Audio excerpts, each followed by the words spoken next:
सत्यभामा कृष्ण की दूसरी पत्नी थी। वो एक बहुत ही घमंडी स्त्री थी।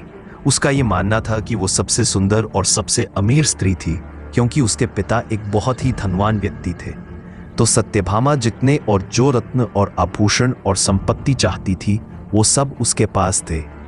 स्वाभाविक रूप से घमंड उसकी एक बड़ी समस्या थी।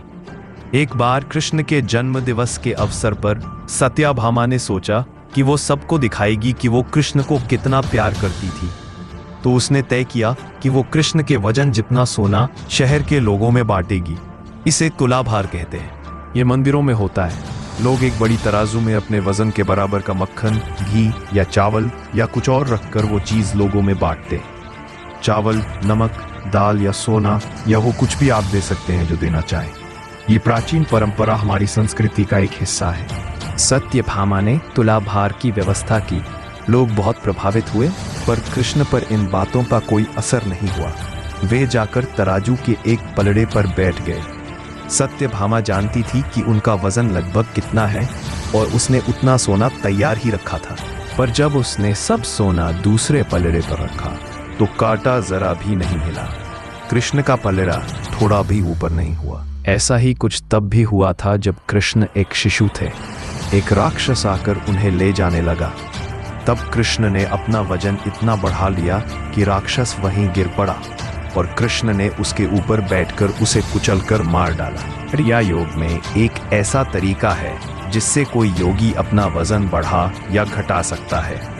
ऐसी बहुत सी कहानियां हैं कि ऐसे योगी भी थे जो पहाड़ की तरह भारी हो जाते थे।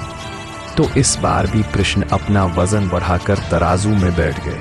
सत्यभामा ने उतना सोना दूसरे पलड़े पर रख दिया था जितना उसके हिसाब से कृष्ण के वजन के बराबर था, पर कुछ हुआ ही नहीं। तब तक शहर के सभी लोग ये घटना देखने के लिए आ गए थे। तब उसने अपने नौकरों से वो सभी गहने मंगवाए जो उसके पास थे। एक के बाद एक वो गहने डालती जा रही थी और सोच रही थी कि काम हो जाएगा, पर कुछ नहीं हुआ। तब उसने वो सब कुछ भी रख दिया जो उसके पास था, पर पलड़ा जरा भी नहीं हिला।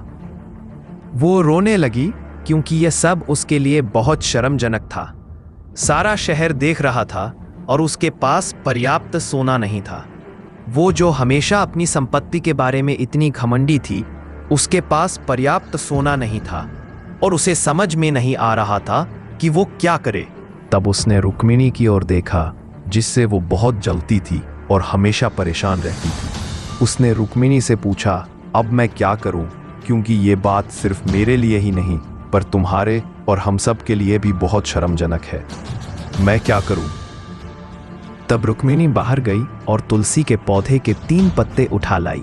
जैसे ही तुलसी के वे पत्ते उसने तराजू के दूसरे पलड़े पर रखे, कृष्ण का पलड़ा तुरंत ही ऊपर आ गया। कहानी अच्छी लगी हो तो इस वीडियो को लाइक और इस चैनल को सब्सक्राइब कर लें।